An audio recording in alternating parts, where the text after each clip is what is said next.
ዋው ዛሬ ደግሞ እጅግ በጣም ደስ በሚል መልኩ ነው የመጣሁት ማለት ነው። ደስ ይላል።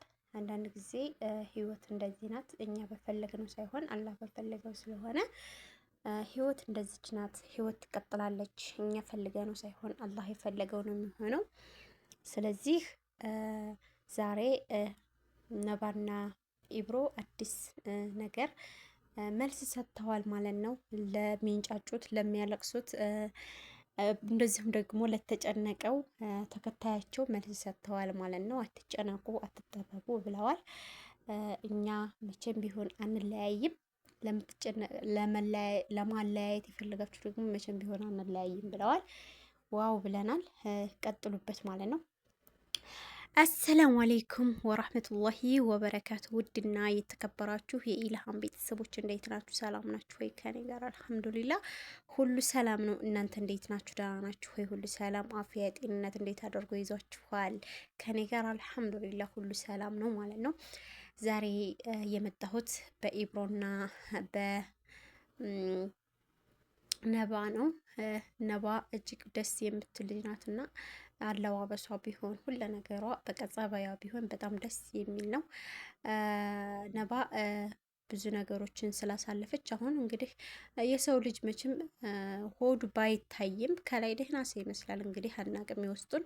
ኢብሮ እንግዲህ እንዲትንከባከባት ሰተንሃል ማለት ነው እህታችንን። ነባ እጅግ በጣም ጥሩ ልጅ ነች እና ሰው ታምናለች ማለት ነው። እናንተ ደግሞ አንድ ሰው ማለት ነው ሁሉንም ሰው ማመን የለባችሁም ማለት ነው። ቢያንስ ልባችሁ እንትን ማለት አለበት። ልባችሁ መጠርጠር አለበት። ያ ሰው ለምንድን ነው ያን ሰው አቃርብኝ ያለኝ፣ ያን ሰው ለምንድን ነው እንደዚህ አድርጌ ያለኝ የሚለውን ነገር ማወቅ አለባችሁ ማለት ነው። በተለይ ነባ አሁን የደረሰባትን እናውቃለን። እንደዛ ሆነ አልቅሳ ህመም ላይ ወርቃ ነበረ እህታችን ማለት ነው።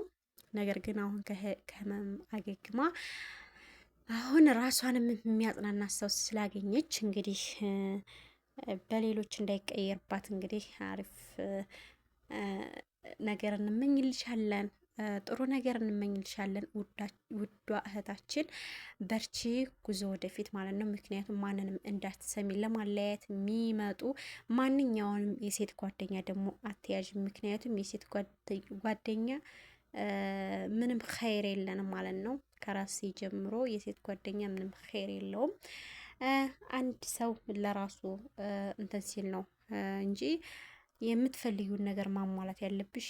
ጓደኛም ታያሽ ደግሞ አንድ ሴት ጓደኛ ትበቃሻለች። ምክንያቱም የሴት ጓደኛ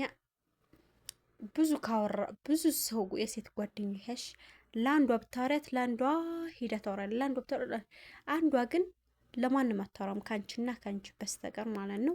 ታማኝ ጓደኛ ከሆነች ነው። ታማኝ ካልሆነች ደግሞ ዘልዛላዋ ከሆነ ከየ30 ጋር ልታወራ ትችላለች ማለት ነው። ነገር ግን ለማንኛውም ዞሮ ዞሮ ታማኝ ሰው አይጠፋም። ታማኝ ጓደኛ መያዝም አንዳንድ ጊዜ ጥሩ ነው። ምክንያቱም ለወንድ ልጅ የማይነገር ሚስጥር ሊኖር ይችላል። ያንን ሚስጥር የምታዋይሽ ግዴታ አንድ ሰው ያስፈልጋል ማለት ነው። ያንን ደግሞ እንግዲህ አንድ ሰው በሚያስፈልግብሽ ሰዓት በብዙ ነገር ፈትንሽ ነው ጓደኛ መያዝ ያለብሽ። በተለይ በአሁን ዘመን በጣም እጅግ በሚያስፈራና እጅግ በሚያስጨንቅ ጊዜ ላይ ነው የደረስነው። ምክንያቱም ማንን አምነሽ ማንን ልትተዩ የማትችበት ዘመን ነው ማለት ነው። ስለዚህ ሁላችንም በያለንበት ሀገር ቢሆን ማንንም ሰው ማመን የለብንም። በተለይ አሁን አረብ ሀገር ሴት ያለ ነው። ለምሳሌ አሁን እኔ የትዳር አጋሬ አለ።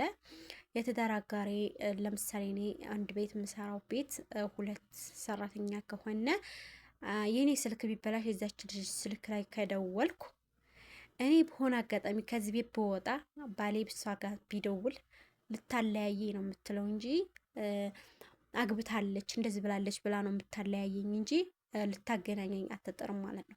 ስለዚህ ጥንቃቄ ማድረግ አለባችሁ ማለት ነው። ምሳሌ ነው ያልኳችሁ። እኔ እንኳን ገና አልተዘወጅኩም፣ ግን ምሳሌ ነው የምነግራችሁ ማለት ነው። ጓደኛ የምትይዙትን ሚስጥር የምታወሩትን የምትደውሉበትን ሰው በጥንቃቄ ማወቅ አለባችሁ። ያ ሰው ምን አይነት ሰው ነው? ያ ሰው እንዴት አይነት ሰው ነው? እንዴት ነበር ከኔ ጋር የነበረው ቅርርብነት እንዴት ነበር ብላችሁ ማወቅ አለባችሁ ማለት ነው። ምክንያቱም የሰው ልጅ በጣም ከባድ ሆኗል። አሁን በተለይ ኢትዮጵያ ላይ በጣም ከባድ ሆኗል ማለት ነው። የኢትዮጵያ ሰው አሁን እንደ በፊቱ የዋህ ቸር ለጋስ አይደለም። አሁን ከኑሮም ሁኔታ ሊሆን ይችላል ሰውን የሚያበሳጨው ያው የኑሮ ሁኔታ ሀገራችን በጣም ከምንም በላይ ስለደቆሳት ለዛም ሊሆን ይችላል፣ አላሁ አለም። ነገር ግን በዚህ አጋጣሚ ላይ ምንም አሁን ለምሳሌ እኔ ሀብታም ነኝ ልበል፣ ምሳሌ ሀብታም ነኝ። ያ በፊት ማበላው ማጠጣው ሰው እኔ ሊገለኝ ሊያስብ ይችላል ማለት ነው። ምክንያቱም አሁን የሚያየው የኑሮ ችግርነቱን እንጂ በፊት ያበላሁት በፊት ያጠጣሁት በፊት ያጎረስኩት እጄ ትዝ አይለውም ማለት ነው። ስለዚህ እንደዚህ አይነቶችንም ጥንቃቄ ማድረግ አለብን። ገባችሁ አይደለ? እንደዚህ አይነትንም ጥንቃቄ ማድረግ አለብን። ምክንያቱም እኛ ምን አይነት ነገር ብናደርግ ነው ችግር የማይደርስብን? እኛ ምን አይነት ነገር ብናደርግ ነው ጥንቃቄ ምን አይነት ጥንቃቄ ብናደርግ ነው ችግር የሚደርስብን የማይደርስብን የሚለውን ነገር መለየት አለብን ማለት ነው። እና እንግዲህ ይህንን ልባችሁ የቻልኩት አንዲት እህታችን በገጠመኝ ነው። ምን ታወራለች መሰላችሁ? የሆነች ልጅ ጋራ አንድ ቤት ይሰራሉ። አንድ ቤት እየሰሩ እያለ በሆነ አጋጣሚ ስልኳ ተበላሸና የልጅቱ በዚችኛቱ ጓደኛዋ ትደውላለች። ከዛ በሷ ጋር ስትደውል ባሏ ጋራ ስታወራ ከዛ በሆነ አጋጣሚ ተጣላችና ሴትዮዋ ጋራ ጠፍታ ሄደቻች ልጅ ከዛ ከቤት ጠፍታ ስትወጣ ስልኳን አልያዘችም። አልመቻ ብሎ ስልኳን አልያዘችም። ቀፎም ማለት ነው።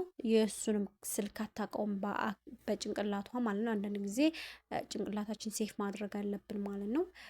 ከዛ በጭንቅላቷ ሴፍ ስላላደረገች አልደወለችለትም። ቢያንስ እስከ 7 ወር ድረስ አልደወለችለትም። ከ7 ወር በኋላ ይች ልጅ መሆኗ ነው ብሎ ባሏ ለዛች ለልጅ ይደውላል። ይች ልጅ መሆኗ ነው የማትደውልልኝ በሰላም ነው ወይ ሲላት፣ አረግ ያንተ ሚስት እኮ ተጀናጅና ከሌላ ሴት ጋራ ከሌላ ወንድ ጋራ ተጀናጅና ከዚህ ጠፍታ አግብታ ነው ያለችው አለችው። አያችሁት አይደለ? አግብታ ነው ያለችው ስትለው፣ ከዛ እሱ ደግሞ በጣም ተናደደ። እንደዚህ አታረግም ቢላት፣ አረግ አልሰማህም፣ ስልኳን ካገኘ እንግዲህ ስልኳን ፈልግ እናንተን በል፣ ስልኳ አታገኝም ብለዋለች። ምክንያቱም አውቃ ነው ያጠፋችው፣ ስልኳን አታገኝም። ምክንያቱም ይሄን ያለችበት ምክንያት ስልኩን እዛ ጣላ ሄዳለች። ስልኩን የሱን ስልክ በጭንቅላቱ እንደማታውቀው ታውቃለች። አያችሁ። ከዛ ምን ታረጋለች ልጅ ይህን ልጅ እንጀናት ይዝላችኋለች። ያችም ልጅ ልክ አመቷ እንደሞላ በስልክ አፈላልጋ የባሏን ስልክ ታገኛለች። ለሱ ስትደውልለት አላቅሽም አታውቂኝም እንዳትደውይልኝ ይላታል። እንግዲህ እሷ በምንም በማታውቀው እሷ ስርዓታ ለራሱ ስንት